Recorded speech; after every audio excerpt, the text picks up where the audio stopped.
आज स्टार्ट करने वाले हैं हम केमिस्ट्री के चैप्टर रासायनिक बलगतिकी। और जितने भी चैप्टर मैंने करा दिए हैंड टू हैंड क्लियर तो कर रहे हो ना उसे। हम करने वाले हैं चैप्टर, ये ज्यादा लॉन्ग नहीं है, शॉर्ट ही चैप्टर है और एग्जाम में अच्छी खासी नंबर का आता है। और सीधी बात है, हम तो एक अच्छे वे से करेंगे, इंपोर्टेंट वे से, जो बोर्ड एग्जाम में हमारा कोई भी क्वेश्चन नहीं बचना चाहिए। छोटा चैप्टर है, मैं कोशिश करूंगा कि इसी क्लास में ये पूरा कंप्लीट हो जाए और सेकंड क्लास में क्या हो, इसके न्यूमेरिकल हो। ठीक है, तो क्या है, हार्ड चैप्टर नहीं, बिल्कुल इजी है और मैं बिल्कुल बेसिक वे से समझाऊंगा। इसमें क्रैश कोर्स का रेंज का मीन्स ये नहीं है कि हम पॉइंटों को समझेंगे नहीं, पॉइंटों को नहीं समझेंगे तो याद कैसे होगा, सीधी बात है। तो हम पॉइंटों को समझते हुए और बोर्ड एग्जाम के अकॉर्डिंग एक 100% हम तो प्रिपरेशन ऐसे करेंगे 100% हमारा पेपर होना चाहिए। पहले क्या करते हैं, हम पहले करते हैं फ्लो चार्ट। फ्लो चार्ट से क्या होता है, फ्लो चार्ट से हमारा एक वे बनता है कि हमें फर्स्ट में क्या पढ़ना है, फिर उसके बाद क्या पढ़ना है, कंप्लीट चैप्टर में क्या क्या पढ़ना है। तो हमारा चैप्टर है ये रासायनिक बल गतिकी। ठीक है, तो पहले मैं फ्लो चार्ट करा देता हूं इसका। सबसे पहले आपको पता है, हम सबसे पहले चैप्टर का क्या देखेंगे, इंट्रोडक्शन देखेंगे। ठीक है, इंट्रोडक्शन हिंदी में क्या बोलते हैं, इसको परिचय बोलते हैं। परिचय मतलब ये देखेंगे, इस चैप्टर का इंट्रो देखेंगे। इंट्रो के बाद हमें देखना है अभिक्रिया की दर। अभिक्रिया का वेग बोल दो, अभिक्रिया का वेग, या इसको हम क्या बोल देंगे, दर। ठीक है, फर्स्ट में हमें इंट्रो देखना है, सेकंड पॉइंट हमें देखना है अभिक्रिया का वेग या दर, थर्ड पॉइंट देखना है हमको अभिक्रिया के वेग को, अभिक्रिया के वेग को प्रभावित करने वाले कारक,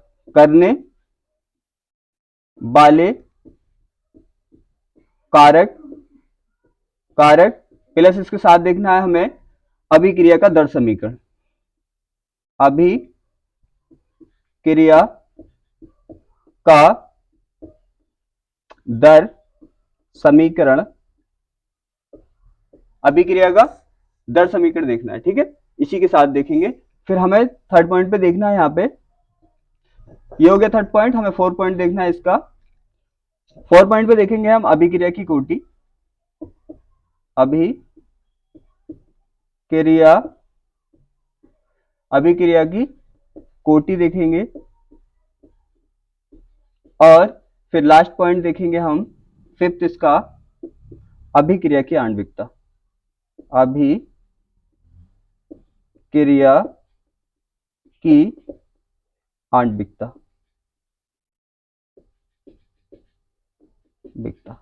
ठीक है, मैंने बोला था ज्यादा लॉन्ग चैप्टर है नहीं। कितने पॉइंट देखने हमें, ओनली 5 पॉइंट देखने। सीधी बात है, क्या देखना, अभिक्रिया का वेग, हमें अभिक्रिया का वेग देखना है, फिर उसके बाद वेग को प्रभावित करने वाले कारक देखने हैं और दर समीकरण देखना है, उसके बाद अभिक्रिया की कोटि देखनी है और हमें अभिक्रिया की आणविकता देखनी है। 5 ही पॉइंट है, चैप्टर ज्यादा हार्ड भी नहीं, इजी है और अच्छे से इसे समझना है। ठीक है, फिर एक एक करके हम इसका पॉइंट का डिस्कशन करेंगे। आप इसको फ्लो चार्ट को पहले नोट करो। अब यहां तक फ्लो चार्ट नोट कर लिया। अब देखो क्या है, अब हम करने वाले हैं इसके 1 पॉइंट को, और अच्छे से समझना आपको। चैप्टर ज्यादा लॉन्ग नहीं है, छोटा चैप्टर है। अब देखो क्या है, पहले करेंगे हम किसको, फर्स्ट पॉइंट तो हमारा इंट्रो का मीन्स क्या होता है, हम अबाउट द चैप्टर देखेंगे, चैप्टर में क्या होता है, क्या किस तरह से क्या क्या होने वाला है, तो उसे देखेंगे। तो सबसे पहले क्या होता है, हमारा मकसद होता है सबसे पहला कि हम चैप्टर का जो नेम है ना, उससे इसका मीन्स निकाल लें, ताकि कभी भी हमारे सामने चैप्टर आए तो हमें पता चल जाए कि हाँ इसमें ये करने वाले। अब आपको मालूम है रासायनिक या रसायन में क्या करते हैं आप, रासायनिक केमिकल रिएक्शन करते हैं, रासायनिक अभिक्रिया करते हैं। तो रसायन का मीन्स क्या हुआ, रासायनिक अभिक्रिया, रासायनिक अभिक्रिया। ठीक है, अभिक्रिया, राइट। और देखो यहाँ पे गति की जो वर्ड बना वो बना गति से, किसी की स्पीड से। तो यहाँ पे क्या है, यहाँ पे हुआ हमारा गति। तो इसका अगर फुल मीन्स देखें तो रासायनिक अभिक्रिया गति, तो इसका मतलब रासायनिक अभिक्रिया की गति यहाँ पे मोस्टली अपने फोकस करने वाले, क्या पे, रेट ऑफ रिएक्शन पे। रासायनिक अभिक्रिया की जो गति होगी, जो स्पीड होगी, उस पर फोकस करने वाले। तो चैप्टर का मीन्स क्लियर हो गया, चैप्टर का मीन्स तो क्लियर हो गया ना। अब आपको कभी भी आएगा, आप एकदम मीन्स निकाल लेंगे, आप समझ जाएंगे हाँ ये वही चैप्टर है जिसमें हम मोस्टली जो समझने वाले हैं वो समझने वाले हैं किसी भी केमिकल रिएक्शन की स्पीड। ठीक है, क्लियर हो गया। अब हम करेंगे इंट्रो। अब देखो रासायनिक बलगतिकी होता क्या है, रासायनिक ये तो पता चलेगा क्या पढ़ने वाले, मोस्टली यहाँ पे फोकस किसे करने वाले, जो केमिकल रिएक्शन है उसकी स्पीड को या उसकी रेट को हम फोकस करने वाले। अब आगे क्या होता है, आगे हम देखेंगे कि यहाँ पे रासायनिक बलगतिकी है क्या, आपको पता है, आपको पता है कि यहाँ पे तो एक चैप्टर है, आपको तो चैप्टर ही दे रखा है आपकी बुक में, लेकिन ये भी क्या है कि केमिस्ट्री की एक ब्रांच है, जैसे तुमने देखा है ना हेड ऑफिस, और हेड ऑफिस की बहुत सारी ब्रांचें होती है, तो हेड ऑफिस कौन हुआ यहाँ पे, केमिस्ट्री, और केमिस्ट्री की क्या है बहुत सारी ब्रांच है। तो आपके सिलेबस में ओनली क्या दे रखा है, एक चैप्टर दे रखा है, लेकिन रियल में क्या है एक ब्रांच है, जैसे बार बार टीचर भी बोलते रहते हैं, लेकिन बच्चे कभी यही क्वेश्चन नहीं करते ब्रांच का मीन्स क्या होता है, ब्रांच कैसा हो गया ये तो एक चैप्टर है। तो रियल में आपके में एक चैप्टर दे रखा है, लेकिन रियल क्या है, रियल ये केमिस्ट्री की एक पूरी ब्रांच है, पीएचडी करोगे कभी तो पता चलेगा। यहां तक समझ आ गया। तो क्या है ये हमारा केमिस्ट्री की एक ब्रांच है। तो हम अगर इसकी डेफिनेशन लिखें, रासायनिक बल गति की, बल गति की, रासायनिक बल गति की है क्या, तो मैंने बता दिया ये क्या है, ये रासायनिक विज्ञान की एक शाखा है, एक ब्रांच है। तो क्या रासायनिक विज्ञान की, रसायन की हम ये भी कह सकते हैं ना, रसायन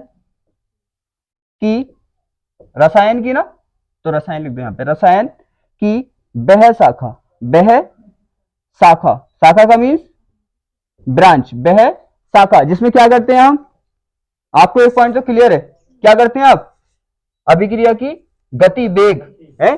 तो रसायन की वह शाखा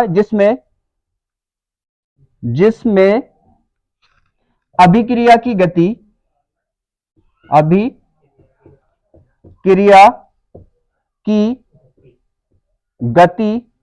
ठीक है, और गति होगी तो गति को कोई इफेक्टेड भी तो करेगा, हो सकता है किसी के इफेक्ट से, जैसे आप हैं तो आपकी गति क्या होती है, किसी के इफेक्ट से फास्ट हो जाती है, किसी के इफेक्ट से क्या हो जाती है, रुक जाती है। जैसे आप बाइक पे जा रहे हैं, आपको क्या हो गया, रास्ते में पुलिस मिल गई, तो क्या होगा, बाइक की गति क्या होगी, कम हो गई। तो सीधी सी बात है, इफेक्टिव करने वाले कारक भी होते हैं, जहां पे गति होती है उसे इफेक्टिव करने वाले क्या होते हैं, कारक भी होते हैं। तो सीधी सी बात है, अभिक्रिया की गति, ठीक है, और साथ में क्या करेंगे, अभिक्रिया की गति और गति को प्रभावित करने वाले कारक, प्रभावित करने वाले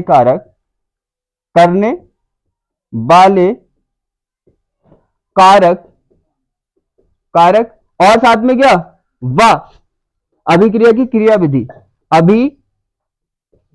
अभिक्रिया की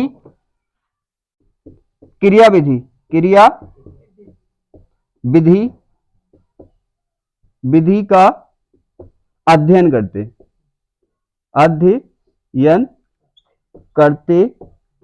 हैं।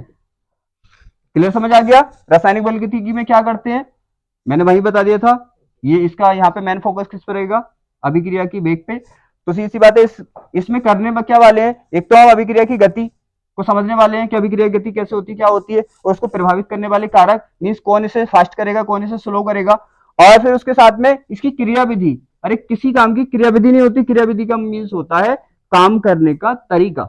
तो यहाँ पे ये समझने वाले हैं कि अभिक्रिया जो होगी उसकी क्रियाविधि क्या है, मतलब उसका काम करने का तरीका क्या है, किस तरह से वो अभिक्रिया हो रही है। समझ आ गया, वैसे बोर्ड में नहीं आता ये, लेकिन आपको पता होना चाहिए, समझा, बोर्ड में इसका क्वेश्चन नहीं आता, लेकिन आपको पता होना चाहिए, क्योंकि इंट्रो तो पता होना चाहिए चैप्टर में क्या करने वाले क्या नहीं करने वाले। तो आपको फोकस कहाँ करना है, अभिक्रिया की गति पे और गति को प्रभावित करने वाले कारक पे, और क्रियाविधि यहाँ पे मोस्टली नहीं है, क्रियाविधि नहीं है इस चैप्टर में, बस यहाँ पे आपको देखना है गति और गति को प्रभावित करने वाले कारक। क्रियाविधि के छोटे छोटे पॉइंट है, जैसे कोटि, ठीक है, उसे फोकस करना है, मोस्टली यहाँ पे क्रियाविधि नहीं है, बस कोटि के अकॉर्डिंग देखना है आपको। समझ आ गया, इंट्रो समझ आ गया ना कि क्या होता है इंट्रो। आप सेकंड पॉइंट करते, अब देखो, अब हम समझने वाले हैं इसका सेकंड पॉइंट, फर्स्ट पॉइंट समझ आ गया, अब सेकंड पॉइंट समझने वाले हैं अभिक्रिया का वेग या दर। सबसे इंपॉर्टेंट तो ये इसी बात है, पूरे का पूरा चैप्टर इसी पे टिका हुआ है, अभिक्रिया का दर या वेग जिसने समझ लिया, क्योंकि कोटि भी इसी तरह से डिफाइन करेंगे हम, सब कुछ यहां से डिफाइन होगा, इसे अच्छे से समझना।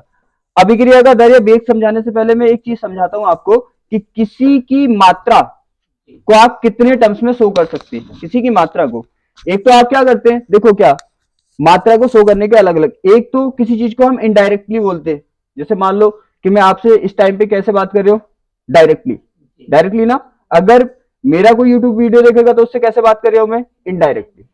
तो किसी काम को करने के दो तरीके होते हैं, एक तो डायरेक्टली और एक इनडायरेक्टली। तो यहाँ पे हम किसी के भार को नहीं, हम किसी की मात्रा को क्या डायरेक्टली भी बता सकते हैं और इनडायरेक्टली भी बता सकते हैं। तो हम मात्रा को समझेंगे क्योंकि ये समझ नहीं आएगा अगर मात्रा नहीं समझा। तो मात्रा का मीन्स क्या होता है, देखो हम किसी की मात्रा मीन्स क्वांटिटी को कैसे समझ सकते हैं, मात्रा को। अब आपको पता है किसी की मात्रा, आप एक तो ये बोलते हैं कि इसका द्रव्यमान इतना है, क्या बोलते हैं, द्रव्यमान में।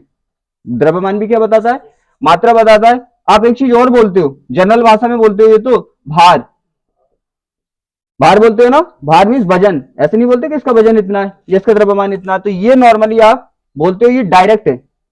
ये क्या है, ये दोनों डायरेक्ट है क्योंकि द्रव्यमान भी डायरेक्ट ही है और भार बस जी से मल्टीप्लाई करने के बाद ये भी क्या है, तो ये मात्रा को डायरेक्टली बता रहे, राइट।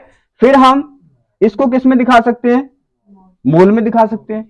मोल भी क्या बताता है, किसी की मात्रा को बताता है। आपको याद होगा हमने क्या पढ़ा था, बिलियन चैप्टर में पढ़ा था, numbers of mole. Number of mole का मीन्स क्या होता है, मोलों की संख्या। ये भी किसे बताता है, देखो ये भी किसी की मात्रा को भी बताता है, क्योंकि ये क्या होता है, ये क्या होता है, स्मॉल एम। तुम्हें पता है भार बटे अणुभार होता है ना, तो आपको पता है ये किससे बना है, नंबर ऑफ मोल किससे बना है, भार से। तो इसका मीन्स ये भार को तो बता रहा है, मात्रा को तो बता रहा है, लेकिन कैसे बता रहा है, इनडायरेक्टली। इनडायरेक्टली क्योंकि आपको पता है भार बढ़ाओगे किसी का तो क्या होगा, मोलों की संख्या बढ़ेगी, बढ़ेगी ना। आप देखो ये भी बता रहा है मात्रा को। और एक आप और देखा था आपने किसको, मोलरता। मोलरता नहीं देखा था, मोलरता।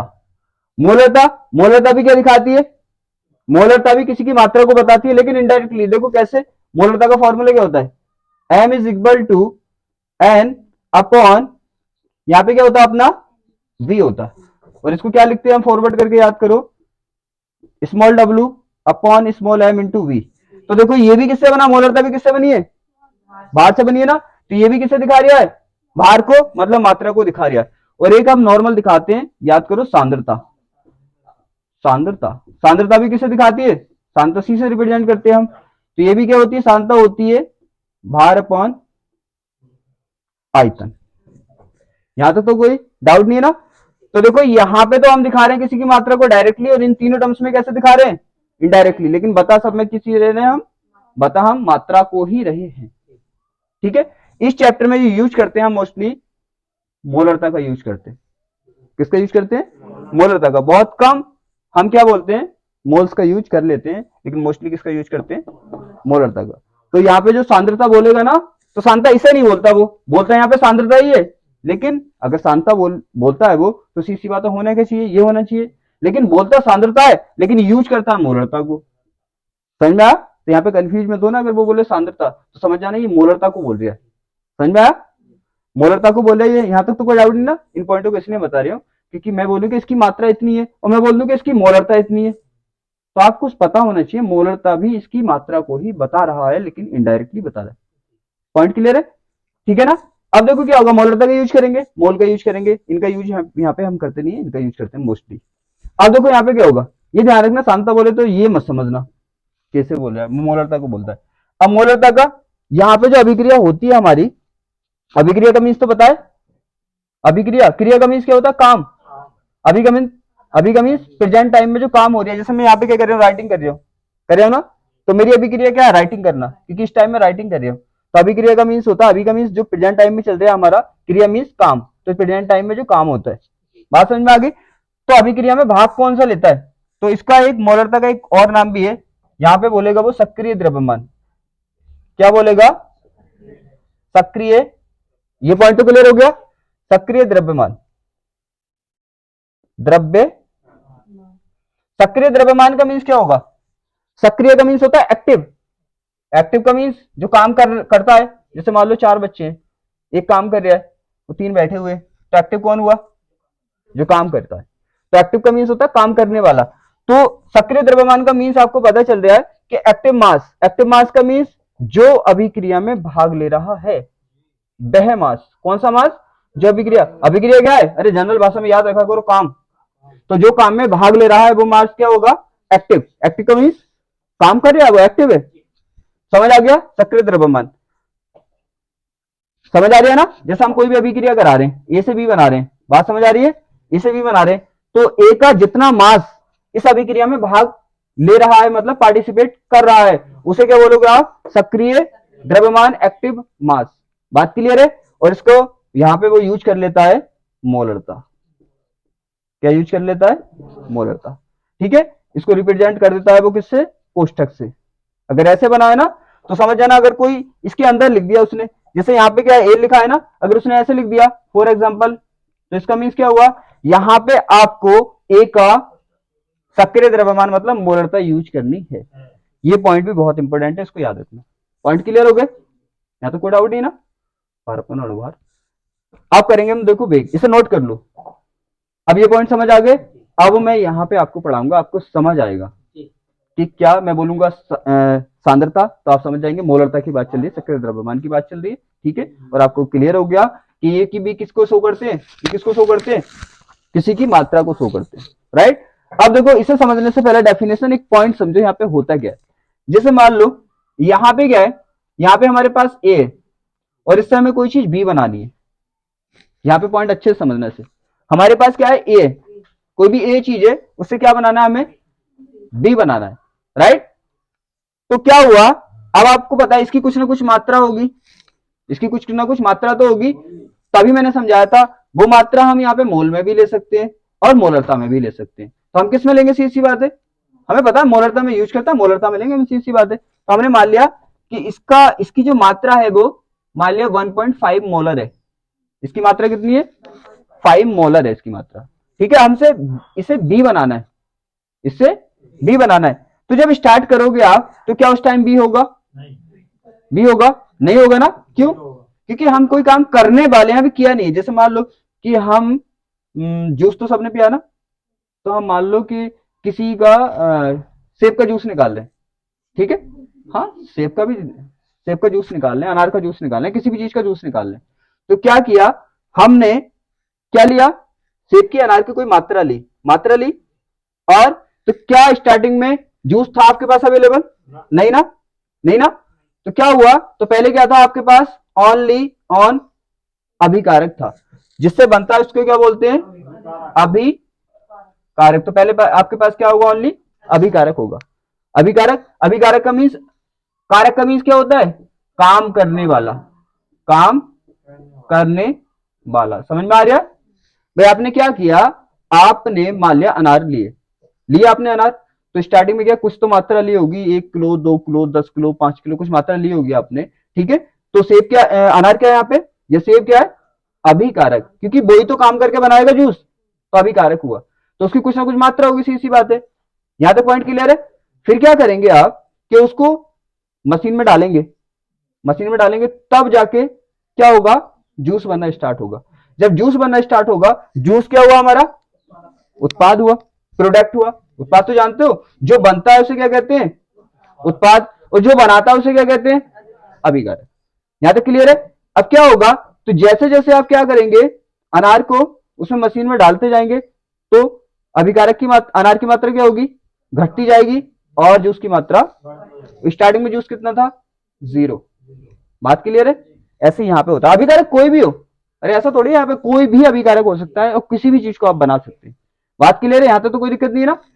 अब आप सोचो कि यहाँ पे t बराबर 0 यूज करते हैं, उसमें बच्चों को बड़ा कंफ्यूज होता है कि t बराबर 0 है क्या चीज। अब t बराबर 0 का मीन्स होगा, जैसे आपने क्या किया, सब कुछ सेटल कर लिया, अनार को ले लिया, सब चीज आपने ले लिया और उसे क्या कर दिया? मशीन में डाल दिया। आप क्या करने वाले? निकालना स्टार्ट करने वाले, बटन दबाना और आपको जूस निकलना स्टार्ट हो जाएगा। तो t बराबर 0 का मीन्स होता है सब कुछ आपका रेडी है, लेकिन अभी काम स्टार्ट हुआ नहीं है, होने वाला है। ये तो समझ आ गया ना? जैसे मान लो कि रेस करा रहे हैं हम किसी की, तो सब एकदम सेटल है भागने के लिए, बस क्या बोलना है? गिनती बोलनी है और भागना स्टार्ट कर देंगे। तो इसका मीन्स होता है t बराबर 0 का मीन्स क्या होता है? t बराबर 0 का मीन्स समझ आ गया? सब कुछ सेटल है, सेटअप पूरा लगा हुआ है लेकिन काम स्टार्ट नहीं हुआ है। जब काम स्टार्ट नहीं हुआ होगा, जब आपने जूस बनाना स्टार्ट ही नहीं किया, तो जूस कितना होगा, जीरो होगा। तो टी बराबर जीरो पे क्वांटिटी इसकी जीरो होती है। बात समझ में आ गई। सबसे ज्यादा दिक्कत यहीं पे आती है कि टी बराबर जीरो का मतलब क्या होता है। टी बराबर जीरो का मतलब होता है पूरा सेटअप लगा हुआ है लेकिन हमने जूस निकालना स्टार्ट किया नहीं है। ठीक है, तो जूस क्या होगा, जीरो होगा, सीधी बात है, जीरो होगा ना। और यहाँ पे जो भी मात्रा होगी इसकी होगी। आप इसको किस में यूज कर सकते हैं, मोल में भी यूज कर सकते हैं, और मैंने बोला मोलरता में यूज कर सकते हैं, क्योंकि मोस्टली यहाँ पे दो ही टर्म्स में यूज करता है। यहाँ तक कोई डाउट? टी बराबर जीरो समझ आ गया। सब कुछ रेडी था बनाने के लिए लेकिन अभी बनाना स्टार्ट नहीं किया है, तो उत्पादक कितना होगा हमारा, जीरो। फिर क्या किया, जैसे ही आपने क्या किया, मशीन का बटन ऑन किया, जूस बनना स्टार्ट हो गया। तो क्या होगा, जैसे ही जूस बनना स्टार्ट हो गया तो इसकी क्वांटिटी क्या होगी, बननी स्टार्ट हो जाएगी। जीरो थी ना स्टार्टिंग में, जूस जीरो था, फिर जूस की मात्रा बढ़नी स्टार्ट हो जाएगी। इसकी मात्रा क्या होगी, घटनी स्टार्ट हो जाएगी। हमने देखा कि 2 सेकंड में, कितने सेकंड में, 2 सेकंड में इसकी मोलरता जो थी, मोलर मात्रा है तो ये भी मात्रा, ध्यान रखना है ये भी मात्रा। मैंने बता दिया इसीलिए कि मात्रा को इतने टर्म्स में दिखा सकते हैं लेकिन सब चीज किसे रिप्रेजेंट करती है, मात्रा को ही रिप्रेजेंट करती है। हमने देखा 2 सेकंड में कि भाई इसके 1 मोलर बचे, तो 1 मोलर बचे तो इसका मीन्स 0.5 जूस में कन्वर्ट हो गया। बात समझ में आ गई। तो ये होता है इसका सेटअप। टी बराबर जीरो का मीन्स क्या होता है, अच्छे से समझ आ गया होगा। और जब टाइम स्टार्ट होगा तो उत्पादक बनना स्टार्ट हो गया होगा। कोई दिक्कत? अब देखो, अब आते हैं दर पे या बेग पे। अब समझ आएगा दर या बेग होता क्या। आपको बताए अभिकारक हो गया और बनने वाला उत्पादक। यहां पे कोई डाउट, कोई डाउट ही नहीं आता। अब देखो, आपने देखा कि यहाँ पे जो हमारा अभिकारक है उसकी सांद्रता चेंज हो रही है, परिवर्तन हो रही है ना। और किसके साथ हो रही है, अरे कोई भी काम होगा कुछ ना कुछ टाइम तो लगा होगा। इसकी सांद्रता परिवर्तन हो रही है किसके साथ, समय के साथ। समय के साथ परिवर्तन हो रही है। देखो कितना मोल चेंज हो गया इसका, कितनी सांद्रता परिवर्तन हो गई, 0.5 सांद्रता इसकी बदल गई। कितने सेकंड में, 2 सेकंड में। समझ में आया, 2 सेकंड में। तो अगर हम इसकी दर देखें, दर या इसका बेग देखें, तो कैसे निकालेंगे, सीधी सी बात है। अभिकारक में जो सांद्रता परिवर्तन हुई है उसे ऊपर लिख लेते हैं। अभिकारक की सांद्रता परिवर्तन कितना हुआ है, इतना, और लगने वाला समय नीचे ले लेते हैं, उसी को बोलते हैं दर। कॉन्सेप्ट क्लियर हो गया होगा शायद। ठीक है, दर का मीन्स क्या होता है, आप अभिकारक की सांद्रता जितनी परिवर्तित हुई है और जितने समय में हुई है उसे डिवाइड कर देंगे तो क्या निकल आएगा, बेग या दर। यहां तक कोई डाउट क्लियर है ना। हम दर इससे भी निकाल सकते हैं, हम दर उत्पादक से भी निकाल सकते हैं, लेकिन इसकी दर क्या है, ये अभिकारक बोलेंगे, अगर इससे निकालेंगे तो उत्पादक बोलेंगे। यहां तक तो कोई डाउट नहीं ना। यहां पे देखेंगे तो उत्पादक की दर ले लेंगे, यहाँ पे लेंगे अभिकारक की, क्योंकि अभिकारक के थ्रू निकाल लें। बात समझ में आ रही। दर या बेग का मीन्स होता है कितना काम अपने आपने कितने टाइम में किया।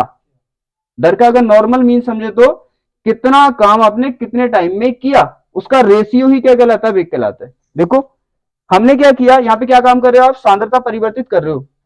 तो आपने सांद्रता परिवर्तित, कितनी सांद्रता परिवर्तित कितने टाइम में की, उसका रेशियो ही क्या कहलाएगा, अभिक्रिया की दर या बेग कहलाएगा। डाउट क्लियर है। अब मैं कर रहा हूं इसकी डेफिनेशन। अब देखो इसका दर या बेग क्या होगा। अब मैं डायरेक्ट लिख दूं बेग या इसकी दर, नीचे लिखना है इसकी, इससे डेफिनेशन भी निकालनी है आप लोगों को। तो बेग या इसकी दर क्या होगा, यहां पे ले लिया हमने डेल्टा, डेल्टा ले लिया सी अपॉन डेल्टा टी। समझ में आ गया, delta c upon delta t. डेल्टा किसको शो कर रहा है, यहाँ पे चेंज को, जो यहाँ पे चेंज हो रहा है।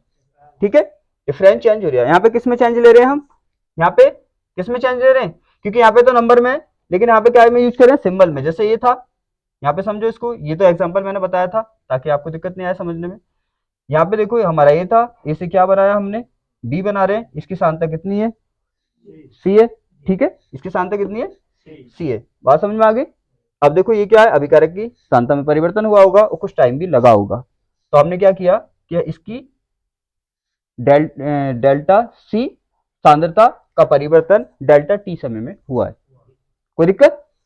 अब आपको पता है ये क्या है, ये क्या है, अरे कितनी बार बताया मैंने, अभी तो बता रही हूं। ये क्या है, अभिकारक की सांद्रता में परिवर्तन ही तो है ये क्या है, अभिकारक कारक की सांद्रता में परिवर्तन। कोई डाउट? यहां पे क्या है, यहां पे क्या है, सांद्रता परिवर्तन में लगा समय, सांद्रता परिवर्तन में लगा समय, परिवर्तन में लगा समय। यहां तो कोई डाउट नहीं ना, ये मीन सी तो है इसका भाई। क्या है डेल्टा टी? डेल्टा टी है सांद्रता परिवर्तन में जितना समय लगा है भाई। डेल्टा हमारा जो अभिकारक था उसकी सांद्रता में कितना परिवर्तन हुआ? Delta c. कितने समय में हुआ? Delta t. तो हमें वही तो लिखना जो है यहाँ पे। डेल्टा सी क्या है? अभिकारक की सांद्रता में परिवर्तन, और डेल्टा टी क्या है? सांद्रता परिवर्तन में लगा समय। कोई डाउट? अब देखो होता क्या है, अब आपको पता है जब ये अलग थे, जब क्या थे ये अलग थे, तो आप क्या बोल रहे हैं इसको? इसको तो बोल रहे हैं आप अभिकारक की सांद्रता में परिवर्तन, और इसको बोल रहे हैं सांद्रता परिवर्तन में लगा समय। मैं दो तरह से थ्योरी कराता हूं, एक तो रेशियो वाली और एक वन करके। समझ में आ गया? तो मैं रेशियो वाली और दोनों कराता हूं अभी। आप देखो ये क्या है, अगर ये अलग अलग हैं तो ये क्या है? अभिकारक की सांद्रता में परिवर्तन, और ये क्या है? सांद्रता परिवर्तन में लगा समय। बात क्लियर है? जब आपने इसे रेशियो में रख दिया तो आप क्या बोलेंगे इसको?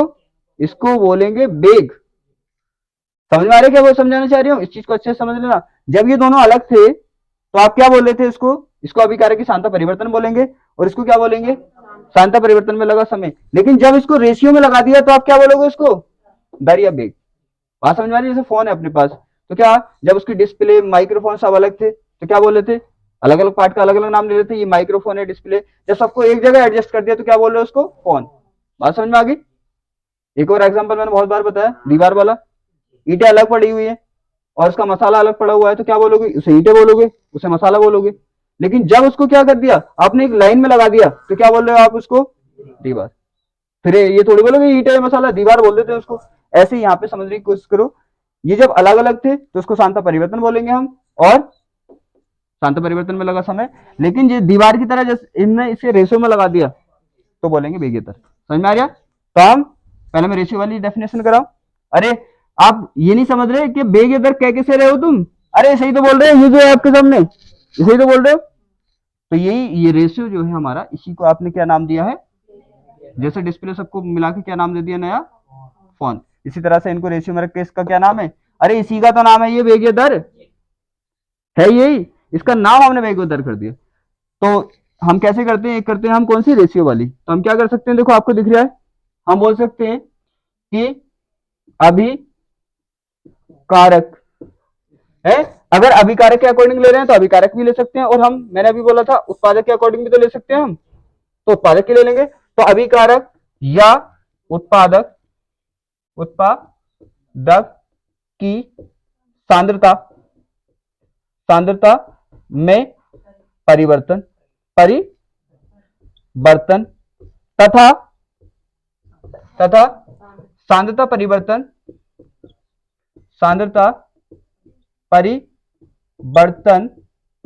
में लगा लगे अच्छा रहेगा, लगे समय के अनुपात को क्या बोलते हैं?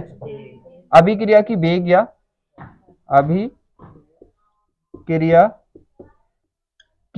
अभिक्रिया की दर या वेग कहते हैं। पॉइंट एकदम क्लियर है? जैसे दीवार को ईंटों को मिलाकर हम क्या बोलते हैं? जैसे लाइन में लगाने के बाद कि ये अब क्या है? ईंटों को मसाले को क्या करोगे? एक साथ लगा दोगे, क्या बोलोगे उसे?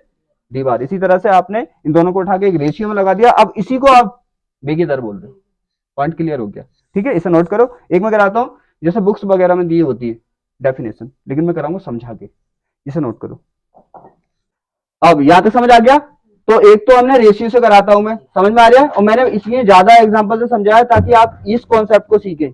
इस कॉन्सेप्ट को सीखेंगे, आप फॉर्मूला याद करेंगे, एकदम बोल देंगे इसके रेशियो को ये बोल रहे हैं। ठीक है ना? अब देखो क्या एक करते हैं हम, या डायरेक्ट लिख देते हैं। मैंने देखा बहुत से इंसान टीचर जो होते हैं डायरेक्ट लिख देते हैं, उसमें इंटरेस्ट नहीं आता। अब देखो क्या होगा, आपको पता है ये दर है, अब समझ रहे इसको? दर यह हमारा वेग है, ये वेग है ना, इसको रेट ऑफ रिएक्शन आर से भी शो करते हैं। रेट ऑफ रिएक्शन है ना, रेट का मीन्स 8 से शो करते हैं। हमारे पास था क्या भाई, delta c upon delta t, ठीक है। अब इसको निगेटिव से दिखाते हैं, किससे दिखाते हैं, किसकी सांद्रता परिवर्तन है ये, अभिकारक की। मालूम है किसी की स्पीड क्या निगेटिव हो सकती है, बताओ मुझे, है कोई ऐसा कि मैंने आज माइनस के 60 की स्पीड पर गाड़ी चलाई है कोई ऐसा? तो कुछ चीजें माइनस में नहीं होती। सोचो यहाँ पे बेग की बात तो चल रही है, तो किसी ने बाइक चलाई है ऐसे कि माइनस के 100 पे चलाई है आज मैंने बाइक, नहीं चलाई ना, क्योंकि माइनस में होती नहीं है कुछ चीजें। या टाइम टाइम का भी माइनस में होता है कि माइनस के 4 बज गए, नहीं होता ना, तो कुछ चीजें माइनस में नहीं होती। तो माइंड में आना चाहिए सी बात है कि फिर माइनस क्यों लगाए, भाई माइनस में वेग कभी हो नहीं सकता, तो माइनस क्यों लगाए। माइनस ओनली ये शो करता है कि अभिकारक की सांद्रता टाइम के साथ घटती है, ये मैंने पहले ही बता दिया। जब आप अनार को पेले जा रहे हो उसमें, तो अनार तो कम ही होता जाएगा, तो सांद्रता घटेगी, तो माइनस ये बताता है। क्लियर है यहाँ तक? अब देखो क्या होगा, होता क्या है, डेफिनेशन निकालते कैसे, यहाँ पे देखो टी की वैल्यू को क्या कर दो आप, 1 कर दो, 1 कर दिया। अब जब इसकी वैल्यू यहाँ पे पुट करोगे आप, माइनस को छोड़ दो ना, अब समझ तो आगे माइनस क्यों होता है। अब चलो लगा रहने दो, कोई दिक्कत नहीं, यहाँ पे हो गया, तो यहाँ पे आप रेट हो गया या बेग हो गया। अब क्या होगा, माइनस के सी हो गया, सी का जिक्र मत करना, बस सी आपको बताना था मुझे क्या है। अब आप देखो, जैसे ही आपने क्या किया, टी की वैल्यू 1 की, दोनों क्या हो गए, बराबर हो गए। तो इस टाइम आप अभिकारक की सांद्रता परिवर्तन को बेग बोल सकते हो, बेग को सांद्रता परिवर्तन बोल सकते हो। समझ में आ गया, मैंने ये वाली बात कितनी बार बताई है। अगर किसी की वैल्यू सेम है, जैसे मान लो 10 रुपए की वैल्यू $10 के बराबर होती, तो कितना अच्छा होता है ना। तो चलो कोई नहीं, मान लो 1 मिनट के लिए कि $10 बराबर है 10 रुपए के, तो आप $10 को 10 रुपए बोल दो, या 10 रुपए को $10 बोल दो, क्यों, क्योंकि वैल्यू दोनों की सेम है। बात समझ में आ गई? तो देखो क्या हुआ यहाँ पे, रेट ऑफ रिएक्शन किसके बराबर होगी, देखो किसके, रेट ऑफ रिएक्शन अभिकारक की सांद्रता परिवर्तन के बराबर होगी। लेकिन क्यों, रीजन भी तो देखो, जब टी का मान 1 होना चाहिए, शर्त भी तो है, ये दोनों बराबर होंगे जब कब होंगे, जब डेल्टा टी का मान क्या होगा, 1 होगा। अगर इसका डेल्टा टी का मान 1 है, तो आप ये दोनों बराबर हो गए। अब आप अभिकारक की सांद्रता परिवर्तन को क्या बोल सकते हो, अभिक्रिया का बेग बोल सकते हो। बात क्लियर है? ऐसे लिखा होता है बुक्स में, लेकिन वो बताते नहीं है। समझ में आ गया? ऐसे लिखा होता है, जैसे क्या है, जा यहां तो समझ आ गया। देखो अब क्या लिखते हैं, ऐसे लिखते हैं वो। अब हम क्या लिखेंगे, देखो हम लिखेंगे यदि, यदि क्या हो, यदि अभिकारक अभिकारक की सांद्रता परिवर्तन में, सांद्रता परिवर्तन परिवर्तन में लगे समय का मान कितना हो, लगे समय का मान, 1 को क्या बोलते हैं, 1 को हम एकांक बोल देते हैं, क्या बोलते हैं, एकांक। सांद्रता परिवर्तन समय का मान क्या हो, एकांक हो, एकांक हो, तब क्या, आपने पता है सांद्रता परिवर्तन का समय परिवर्तन का मान क्या था, एकांक था। इस टाइम आप क्या अभिकारक की सांद्रता को ही अभिक्रिया का दर बोल या बेग बोलोगे। बात समझ में आ गई? एकांक समय हो तब अभिकारक की सांद्रता परिवर्तन ही अभिकारक की, या आप, मैंने बोला आप यहां पे उत्पादक भी लिख सकते हैं, ठीक है, उत्पादक की सांद्रता परिवर्तन ही, क्या, सांद्रता परिवर्तन ही, परिवर्तन ही क्या कहलाता है, अभिक्रिया का बेग, बेग या दर कहलाता है, क्या है, लाता है। क्लियरिटी आ गई? ऐसा क्यों लिखा होता है, वो ऐसे यूं लिखा होता है कि अगर इसका मान 1 हो गया तो दोनों रे को वैल्यू रखोगे, दोनों इक्वल हो गए। अब आप क्या कर रहे हो, सांद्रता परिवर्तन को ही अभिक्रिया की दर या बेग बोल सकते हो, क्योंकि दोनों बराबर है। समझ आ गया? ठीक है। अब रेट ऑफ रिएक्शन का आपको क्या निकालना है, यूनिट निकालना है। यूनिट कैसे निकालते हैं आपको पता है, मैंने सिखाया था। जैसे ये फॉर्मूले में आप जब क्वेश्चन न्यूमेरिकल को सॉल्व करते हैं, तो क्या करते हैं, जैसे जैसे फॉर्मूले में क्या होता है, वो रखे होते हैं सिंबल, उनकी जगह उनकी वैल्यू पुट करते हैं ना, अरे वैल्यू तो पुट करते हैं। जैसे आपको मान लो कि यहाँ पे निकालना, आपको एफ की वैल्यू निकालनी है, और आपको क्या दे रखा है, आपको दे रखा है एम और जी, ये होता है, एम जी होता है ना। आपको m का और g का वैल्यू दिया होगा, तो m की जगह आप m की वैल्यू रख देंगे, g की जगह g की वैल्यू रख देंगे। ये तो ऐसे तो करते हैं। अगर आपको यूनिट निकालना तब भी आप बिल्कुल ऐसे ही किया करो, जैसे आप क्या करते हो, इनकी वैल्यू को रखते हो, ऐसे इनकी यूनिट को रखा करो।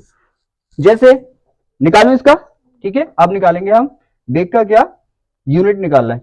यूनिट का मीन्स होता है मात्रक। क्या निकालना है आप लोगों को, मात्रक। अब देखो क्या होगा, मैंने बोला जैसे जैसे ये रखा हुआ है वैसे इसका मात्रक रख दो। मैंने इसीलिए तो बताया था आपको, किसका यूज कर रहा है यहाँ पे, बोल तो सांद्रता रहा है लेकिन यूज किसका कर रहा है, मोलरता का। इसका मीन्स यहाँ पे आपको यूनिट किसका लगाना पड़ेगा, मोलरता का। तो सी की जगह क्या रखोगे आप, मोलरता की यूनिट। मोलरता की यूनिट क्या होता है, मोल प्रति लीटर या बटे लीटर। अरे ये तो होता है लीटर, छोटे एल से बड़े एल से दिखा दो अच्छा रहेगा। अब समय का, इसका मात्र क्या होता है, टाइम का, अरे सेकंड होता है, एस होता है ना। आपको पता है जिस, ये तो डबल है, जिस जो अकेला होता है उसके नीचे क्या मान लेते हैं, वन।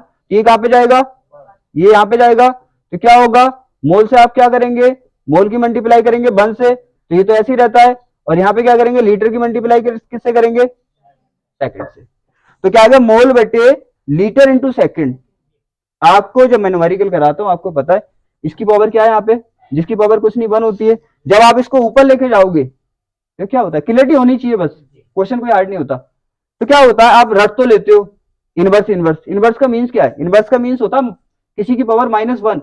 यहाँ पे नीचे क्या है, इसकी पावर प्लस वन। आप ऊपर लेके जाएंगे तो आपको पता है साइन चेंज हो जाएगा। तो आप इसको लिख सकते हैं क्या, आप इसको लिख सकते हैं मोल इनटू है, क्या हो जाएगा, लीटर, माइनस पावर हो जाएगी, देखो माइनस लीटर इनवर्स हो गया, और सेकंड भी क्या हो जाएगा, इनवर्स हो गया।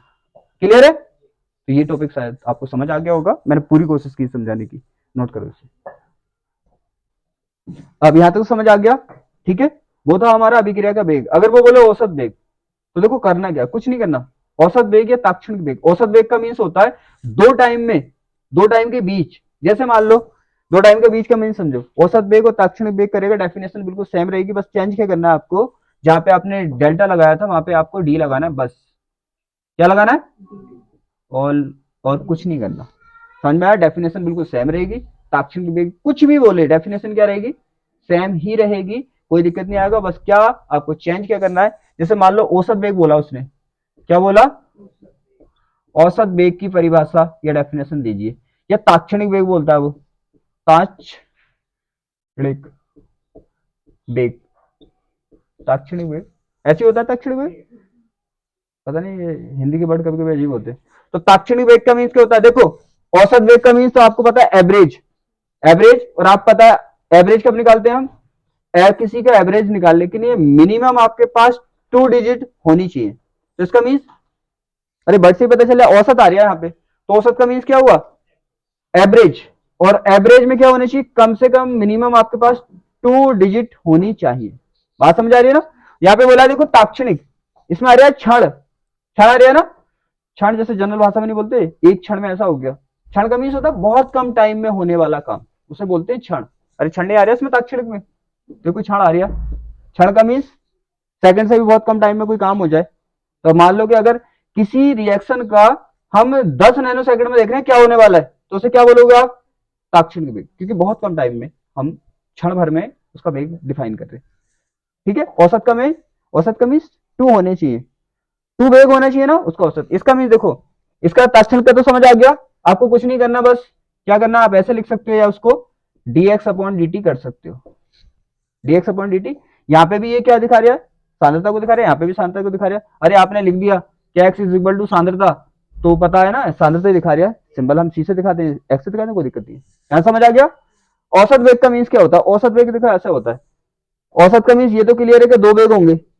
अब देखो होता क्या, जैसे मान लो हम कहें कि एक हमारी रिएक्शन चल रही थी और उसका 5 सेकंड पे जो वेग था वो था, मान लो कि 2 था, 2 तो क्या आता है हमारा मोल, और ये हमारा सेकंड इनवर्स और लीटर इनवर्स आता है, इतना था।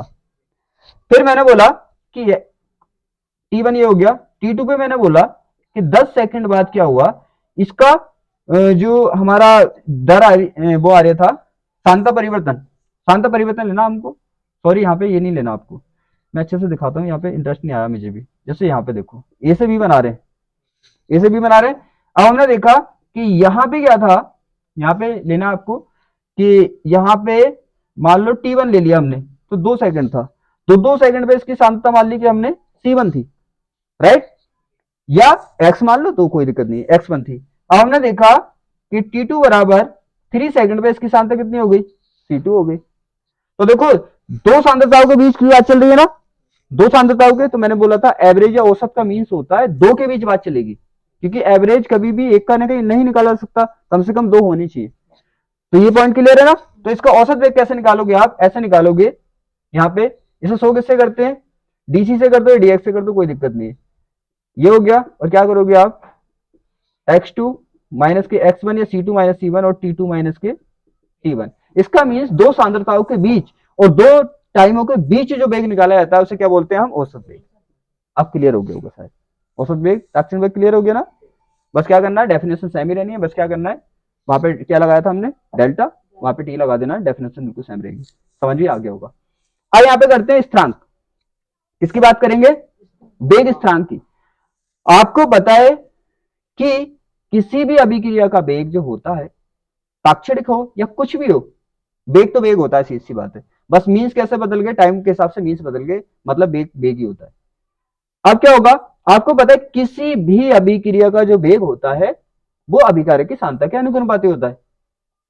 नहीं समझा, अनुक्रमानुपाती का मीन्स, अगर मान लो बहुत सारी आपके पास कोई चीज है, तो उससे बनाना है आपको, कोई चीज उत्पाद बनाना है, अभिकारक बहुत सारा है, उत्पाद बनाना है, तो मालूम है क्या, फास्ट रिएक्शन नहीं कराओगे तुम, फास्ट नहीं कराओगे, तुम्हें पता बहुत सारे से बहुत सारा बनाना, फास्ट रिएक्शन होगी।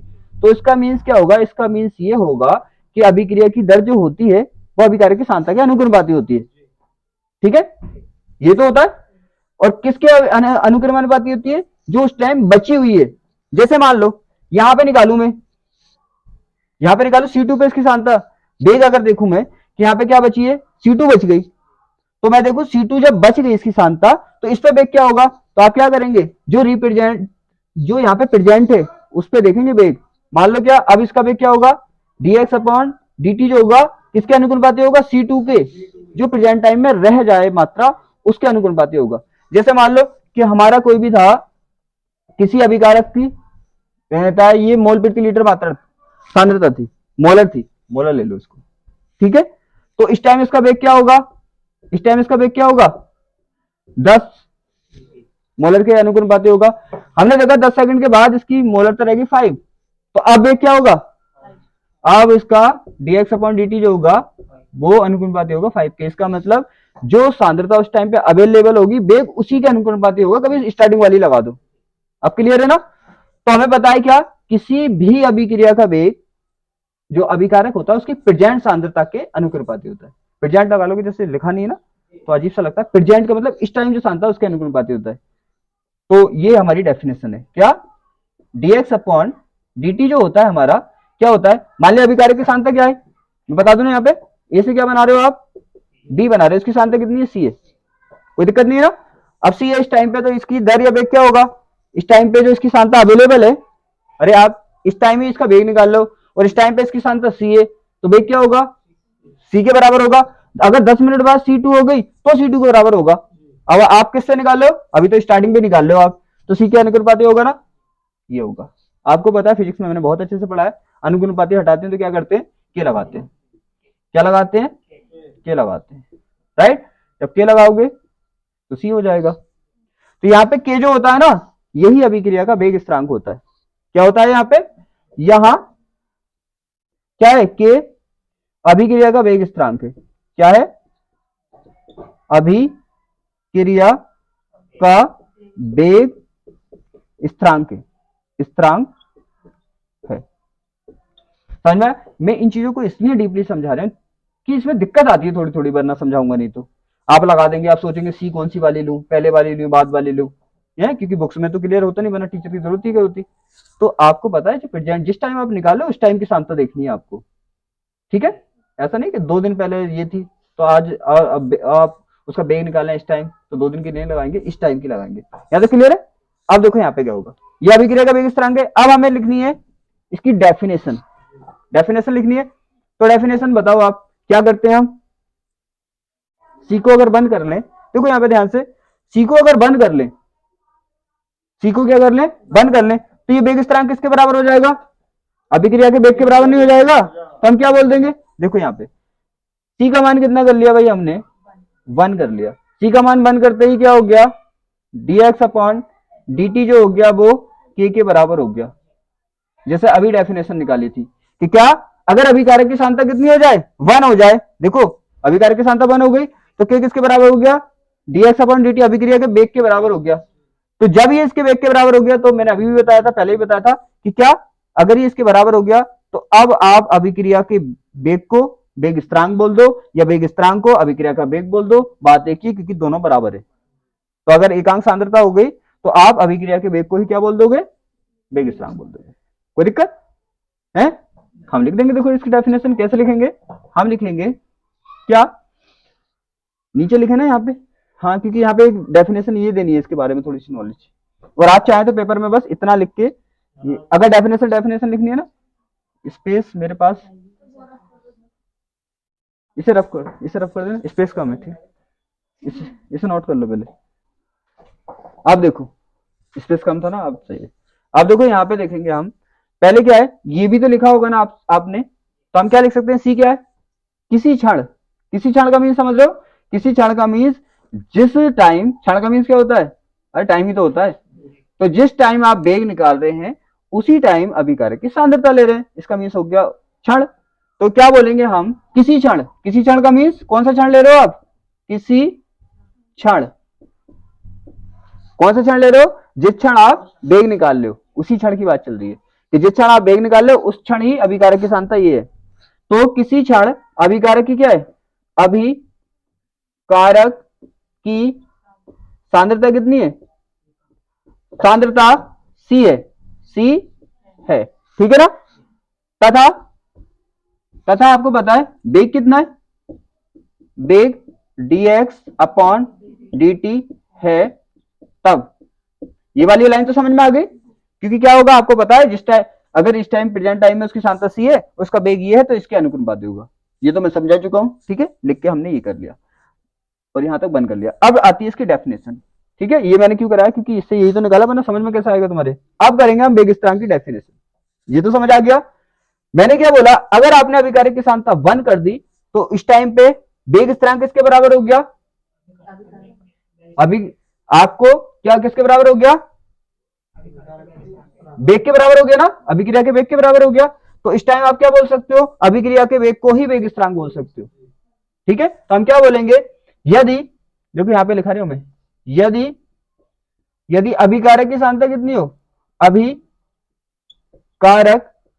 की सांद्रता, अभिकारक की सांद्रता एकांक हो, एकांक का मीन्स 1 हो, एकांक हो, तब क्या बोलते हो आप, तब अभिक्रिया के वेग को ही क्या बोल देते हो, वेग स्थिरांक। अभिक्रिया के वेग, वेग का ज्यादा छोटा होना बन गया, वेग को ही और लगाएंगे अपने, ये बिल्कुल क्लियर हो जाएगा, इसी को ही बोल रहे हैं हम। तो अभिक्रिया के वेग को ही वेग स्थिरांक कहते हैं, वेग स्थिरांक कहते हैं, ठीक है। मैंने पूरी कोशिश की अपनी तरफ से खोल के समझाने की, आपको समझ में आ जाए। इन छोटे छोटे पॉइंटों में मैं इसलिए फोकस दे रहा हूं क्योंकि यही तो है पूरे चैप्टर में, और है ही क्या, ठीक है, समझ आ गया। आप इसको नोट कर लो। अब कितने पॉइंट कर लिया हमने, उसके कितने पॉइंट कर लिए, क्या पॉइंट कर लिए, इंट्रो कर लिया, बेग कर लिया, ठीक है, और बेग स्थिरांक कर लिया। ये डेफिनेशन इंपोर्टेंट है, अच्छे से याद करना। अब हमें करना है बेग को प्रभावित करने वाले कारक। एक बात क्लियर है, सीधी बात है, आपको पता चला। अब देखो बेग को, दर को, ये तो हम कर चुके हैं, अभी देखो मैं समझा कराऊंगा। dx अपॉन dt किसके अनुपाती था, याद करो। तो इसका मतलब अगर अभिकारक की सांद्रता बढ़ेगी तो बेग बढ़ेगा, तो सीधी बात है। पहला लेंगे हम सांद्रता को, ये पॉइंट हम समझ चुके हैं, सांद्रता। तो क्या बोलेंगे हम, अभिकारक की सांद्रता बढ़ाने पर, अभिकारक की सांद्रता बढ़ाने पर,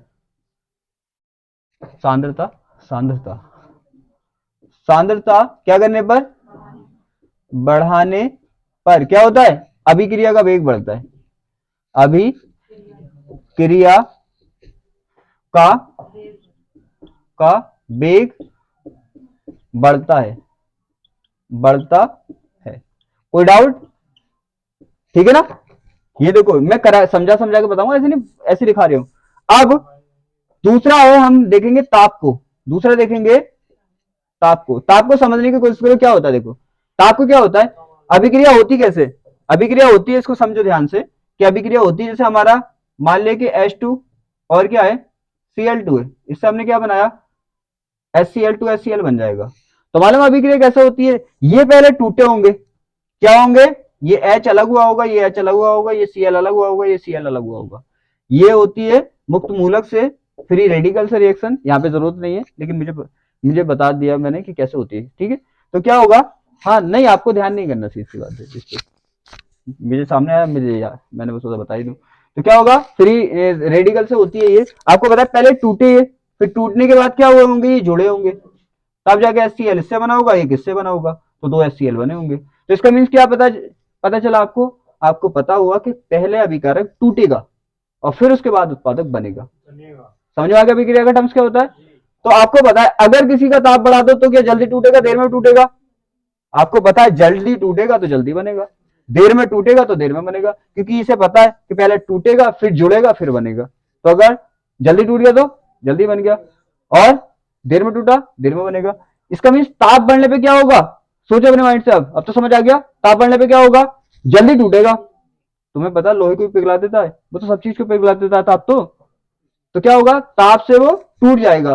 तो ताप बढ़ाने से क्या होगा, जल्दी टूटेगा, और जल्दी टूटेगा तो उत्पादक जल्दी बनेगा। इसका मीन्स जल्दी बन, अरे उत्पादक के जल्दी बनने को ही तो अभिक्रिया की दर फास्ट कहेंगे हम। ठीक है, तो क्या होगा, ताप बढ़ने पे क्या होगा, ताप बढ़ाने पर अभिक्रिया का वेग क्या होता है, अभिक्रिया का वेग क्या होता है, वेग बढ़ जाता है। दोनों पॉइंट क्लियर है। ठीक है, अब आता है हमारा, ये हो गया सांद्रता होगी, ताप होगी, और नेक्स्ट हाँ, अब यहां पे लेंगे हम अभिकारक की प्रकृति। अभिकारक की प्रकृति अभिकारक की प्रकृति का मीन्स जो अभिकारक है उसका नेचर कैसा है। अरे हर काम किस पे डिपेंड करता है, इंसान के नेचर पे डिपेंड करता है, कैसा नेचर होगा। यहाँ पे भी यही है, हमारे पास 2 टाइप के अभिकारक होते हैं, एक होते हैं आयनिक और एक होते हैं सहसंयोजी। आयनिक का मीन्स क्या होता है, जिनके टूटने पे आयन बने वो आयनिक होते हैं, जिनके टूटने पे आयन ना बने वो सहसंयोजी होते हैं। देखो यहाँ पे क्या हुआ, यहाँ पे आयन बने हैं नहीं ना, यहाँ मुक्त मूलक बने हैं। तुम्हें पता है आयन किसे बोलते हैं, जिसपे प्लस हो या माइनस, यहाँ पे दिख रहा है प्लस माइनस नहीं ना, तो यहाँ पे क्या बने, मुक्त मूलक। तो ये क्या थे, सहसंयोजी थे। समझ आ गया ये क्या होंगे, सहसंयोजी। जैसे आपके पास ये फर्स्ट एग्जांपल, ये सेकंड एग्जांपल, थर्ड, मैं एकदम समझा के चल रहा हूं ताकि आपको ये याद नहीं करना पड़े। देखो आयनिक क्या होते हैं, आयनिक होते हैं जैसे आपने किया था HCl और HCl को आपने तोड़ा था तो क्या बना था H और Cl माइनस। तो HCl क्या है, आयनिक, और H2 क्या है, सहसंयोजी। ठीक है ना। तो 2 तरह के नेचर के अभिकारक मिलेंगे आपको, एक तो आयनिक और एक सहसंयोजी। तो आपको पता होना चाहिए आयनिक जो होते हैं उनकी अभिक्रिया की दर या वेग ज्यादा होता है, सहसंयोजों का अभिक्रिया का वेग या दर कम होता है। लिख दे नेचर, तो क्या लिखेंगे, आयनिक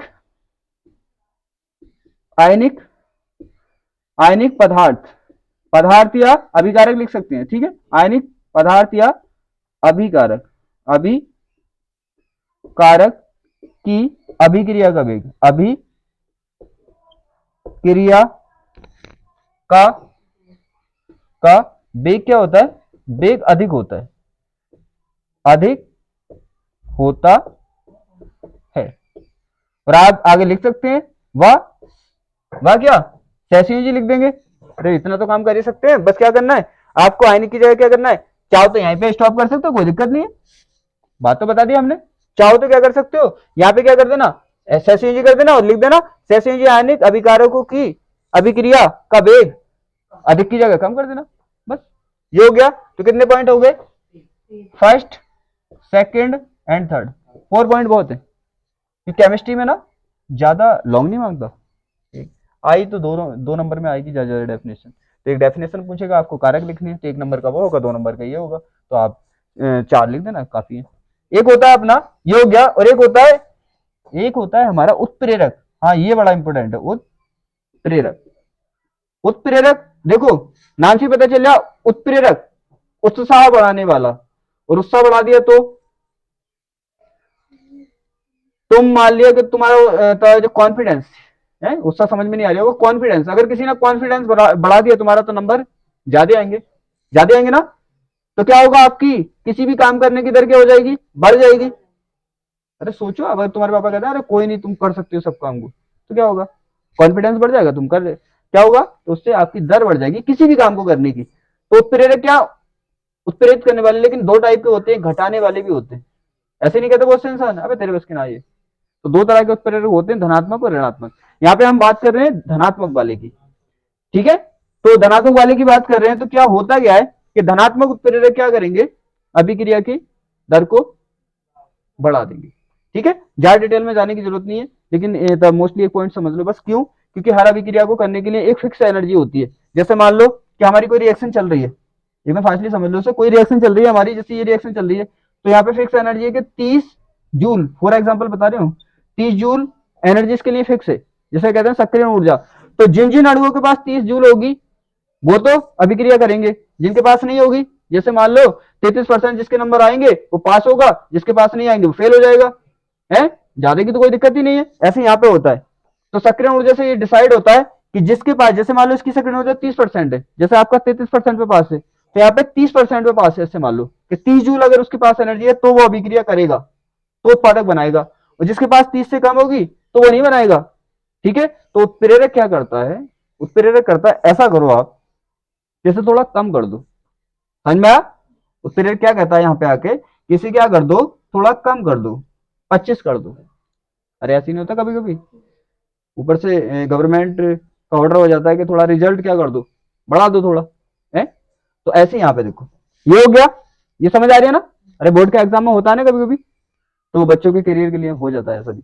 यहाँ पे समझो 30 जूल से कितना हो गया, 25 जूल। तो आप बताओ मुझे क्या किया उत्प्रेरक ने, जहां पहले मान लो कि 50 के पास थी 30 जूल, तो 50 ही पार्टिसिपेट कर रहे होंगे। अब उसमें से 20 ऐसे थे जिनके पास 25 जूल थी या 26 जूल थी, वो पार्टिसिपेट नहीं कर रहे थे। अब जब इसका मान 25 जूल हो गया, तो 25 जूल वाले भी तो करेंगे पार्टिसिपेट, तो अभिक्रिया क्या होगी, बढ़ेगी। बात समझ में आ गई। तो मैंने ये पॉइंट चारों इसलिए समझाया क्योंकि ये इंपॉर्टेंट है, ये तो लिख ही दोगे इससे। तो अब लिख दो, क्या लिखेंगे, उत्प्रेरक, धनात्मक उत्प्रेरक, ध्यान रखना धनात्मक लिखना, धनात्मक उत्प्रेरक क्या करते हैं, उत्प्रेरक अभिक्रिया की दर क्या करते हैं, बढ़ा देते हैं, अभिक्रिया की दर बढ़ा देते हैं, बढ़ा देते हैं। मेरा मानना है बिल्कुल क्लियरिटी से समझ में आ गया होगा, ठीक है, इसे नोट करो। अब देखो, अब देखेंगे हम कितने पॉइंट देख लिए, कितने पॉइंट देख लिए हमने, 3 पॉइंट देख लिए ना। अब देखना हमें दर समीकरण, दर समीकरण देखना है। अब दर समीकरण देखो निकालते कैसे हैं किसी का, क्योंकि यहाँ पे कोटि जो डिसाइड करेंगे, हम क्या डिसाइड करने वाले हैं, दर समीकरण इसलिए समझा रहे हो क्योंकि दर समीकरण से ही कोटि डिसाइड करेंगे। तो कोई अभिक्रिया दे रखी है हमें, जैसे मान लो कि यहाँ पे दे रखी है हमें अभिक्रिया Cl2 प्लस H2, राइट, और यहाँ पे बना हमारा 2HCl, ठीक है ना। अब आपको पता है कि आपको क्या लेना है इनका, यहाँ पे क्या लेना है आपको, यहाँ पे हमें निकालना है दर समीकरण। क्या निकालना है, दर समीकरण। आपको पता है दर समीकरण जो होता है वो अनुक्रमपाती होता है, अभी बताया था मैंने। इनका क्या लेना है आपको, मोलरता लेनी है, सक्रिय द्रव्यमान। तो क्या करेंगे, Cl2 का आप क्या ले लेंगे, और H2 का भी क्या ले लेंगे। इसका मतलब जो हमारे अभिकारक हैं उनकी मोलर सांद्रता की आप गुणा करा देंगे। कहने का मतलब समझ में आ रहा है, जो हमारे पास अभिकारक है उनकी क्या ले रहे हो आप, देखो इसकी भी मोलर सांद्रता ली आपने, इसकी मोलर सांद्रता ली, दोनों की मल्टीप्लाई करा दी। तो ये एक रूल होता है, प्रेजेंट टाइम में तुम्हारे पास ये चैप्टर नहीं है, इसमें ये चैप्टर होता है कि पूरा चैप्टर इस पे डिपेंड होता है, अभिक्रिया का बेग और बेग स्थिरांक कैसे निकालते हैं उसका, और केसी जो होता है, तो वो सब है लेकिन यहाँ पे उसकी जरूरत नहीं है। यहाँ पे देखो, यहाँ पे आप देखो क्या होगा, तो क्या इसका मीन्स क्या हो गया, इसका मीन्स ये हो गया कि हमारा जो किसी अभिक्रिया की दर होती है, वेग होता है, वो अभिकारकों की सांद्रता के गुणनफल के अनुक्रमानुपाती होता है। देखो अभिकारकों क्या लिया हमने, सांद्रता ली, उसकी गुणनफल किया, उसके अनुक्रमानुपाती तो है, ये हमने पढ़ा भी था। और साथ में क्या होता है, जितने भी मोल हो, देखो जहां पे कुछ नहीं होता वहां पे वन होता है ना, तो यहाँ पे कुछ नहीं, तो यहाँ पे भी वन है और यहाँ पे भी वन है। तो Cl2 का क्या है यहाँ पे 1 मोल, और H2 का भी क्या है यहाँ पे, ये तो पता है ना आप जहां, और HCl के कितने मोल है यहाँ पे 2 मोल। तो ये बताता है ना, तो यहाँ पे जो भी आपका लिखा हुआ है वो क्या करेंगे, आप इसकी पावर में ले लेंगे, ठीक है ना, क्या करेंगे पावर में ले लेंगे। यहाँ पे 2 या 3 लिखा होता तो आप क्या करते उसे पावर में ले लेते। बात क्लियर है, यहाँ तो कोई डाउट नहीं ना। और आपको पता है फिर आप यहाँ पे क्या के लगाकर और आप इस तरह से इसे लिख देते हैं, ठीक है। तो ऐसे निकलता है किसी का दर समीकरण। कोई दिक्कत, सिंपल है बिल्कुल। क्या करना है, दर लिखना है, के लिखना है, ऐसे और अच्छा रहेगा। बस तुम्हें तो इतना याद करना है, पहले दर लिखा, फिर बड़ा वाला के लिख दिया, और जितने भी यहाँ पे लिखे हैं उन्हें कोष्टक के अंदर लिखा मल्टीप्लाई में, और जो आगे लिखे हैं उन्हें उनकी पावर में लिख दिया, बात खत्म। समझ में आ गया, एक और समझा दू। अब देखो एक समझ में आ गया, दूसरा और समझा दू एक एग्जाम्पल, कि जैसे मान लो हमारे पास है, हम बना ले अमोनिया, N2 बराबर NH3, क्या बना रहे हैं हम, NH3 बना रहे, राइट। अब आपको पता है यहाँ पे जो करेंगे हम 2NDA, तो 2 हो गया, 6 हो गया, और ये हो गया, और यहाँ पे कितना हो गया 3 हो गया। यहाँ तो समझ आ रहा है। तो इसका अगर हम क्या निकालें, इसका हम दर निकालें, फॉर एग्जाम्पल आपको समझा रही हूँ, दर निकालना तो आपको कुछ नहीं करना, देखो दर लिखना है, ऐसे बराबर का साइन लगाना है, के लगाना है, यहाँ तक क्लियर है। फिर क्या करना है, जो भी यहाँ पे लिखा है उसे कोष्टक के अंदर लिख देना है। H2 लिखा है, इसको भी, और जितने भी लिखे हो आपको तो कोष्टक के अंदर मल्टीप्लाई में लिख देने, और जो भी आगे लिखे हुए हैं उसको इसकी पावर में लिख देना है। इसके आगे क्या है 3, तो H की पावर में 3 लिख देना है, और इसके आगे क्या है, जहां कुछ नहीं होता 1, तो 1 लिख देना है, बात खत्म। तो दर समीकरण ऐसे निकालते हैं। कुछ इंटरचेंज होता है इसमें, वो मैं बात को बताऊंगा, ठीक है। कुछ इंटरचेंज होता है वो हम बात को देखेंगे। यहाँ तो समझ आ गया, इसे अच्छे से समझना है, क्यों, क्योंकि इसी से हम कोटि डिसाइड करेंगे। इसे नोट करो।